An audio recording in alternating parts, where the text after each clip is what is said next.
Welcome to TTG Tidbits, a series where we cover quick tips and tricks to help improve your DIY digital marketing skills in 60 seconds or less. Today, we'll be looking at how to schedule tweets. This is a fairly new feature in Twitter. For a while, we couldn't schedule right in Twitter, and we had to use a third-party application. But now they've added this great feature, and it's really simple. So you just go ahead, enter your tweet, and rather than clicking the tweet button like you usually would, click here on the calendar, choose the day that you'd like to schedule it. You can change the time as well.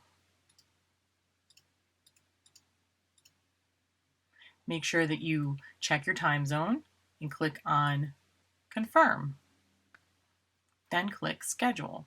If you'd like to see what you have scheduled, just click on the calendar icon again, click on scheduled tweets, and there it is. This is the one that I just scheduled. Well, I hope this will be a huge time saver for you so you can schedule all your tweets out in advance. Be sure to like the video and subscribe to our channel for more tidbits in the future. If you have any questions, be sure to leave them in the comments section below. Thank you for watching.